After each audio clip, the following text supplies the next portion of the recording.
So today's video is part of the frustration series, and this is part three, and it has to do with having a bad day or an off day in your guitar playing and what you can do to basically eliminate that from the guitar experience.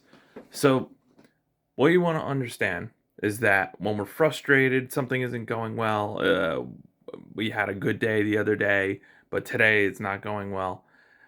The reason why it's not going well is because we're not doing the same things the same way that we did them when they were going well. Yesterday, say.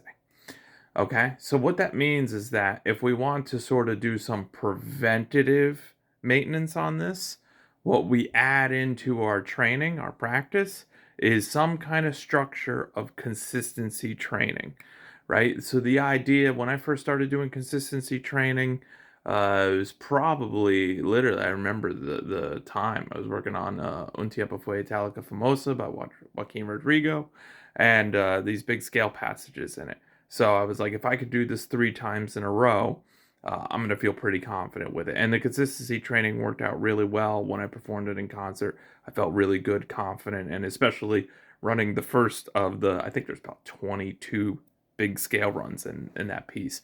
I think the first one, when I played it in my senior recital, it went well, and it just gave me the confidence to keep going through the piece and keep playing those scales, right? So I digress, but consistency training, yeah, I believe I was doing that around 2009 is when I started adding that into my playing. Later, many years later, I heard the great classical guitarist Thomas Veluto talk about 10 times in a row. That was the professional level standard.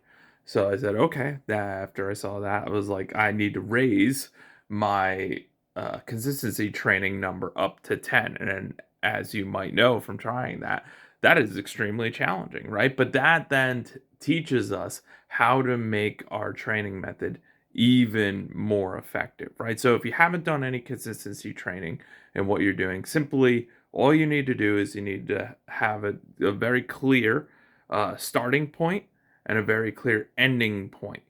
Okay. And it can't be based on feeling, can't be based on subjectivity. It's got to be decided beforehand, premeditated, if you will. Once you have that, now you have a specific rehearsal section, okay, of whatever it is you're doing, even if you're improvising or something, whatever it is, you have a clear starting point and a clear ending point. And you know where the ending point is, especially. Okay.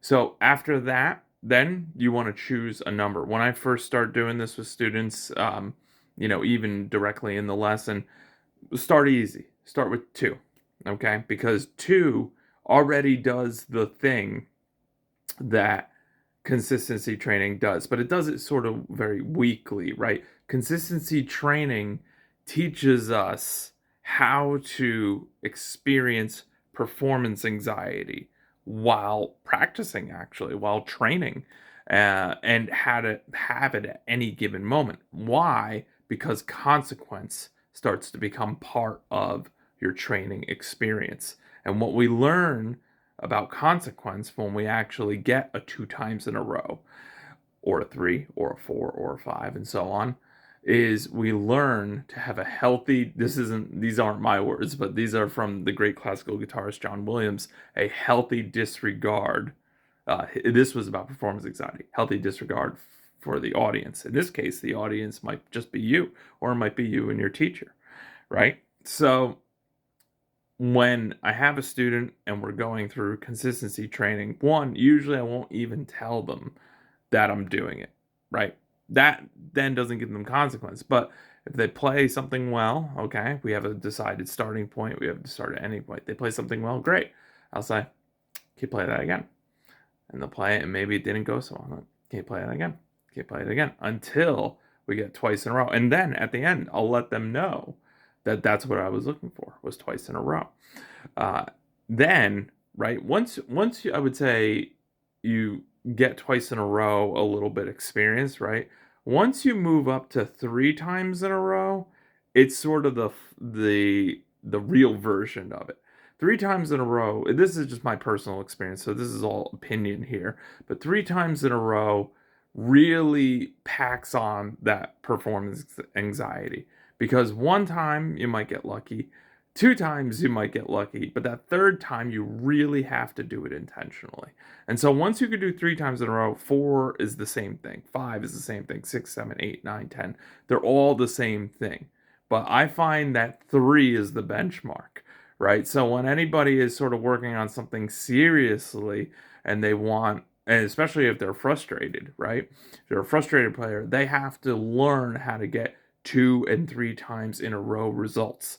When you can do that, then now you eliminate the idea of off days and bad days, because now you have a very specific scientific process to actually get the same result the next day. It's not feeling, it's not luck, it's not groove, it's not any of that kind of stuff, right? Because you actually know all of the details, you're fully accountable for every aspect of what you're doing, and you're leading here.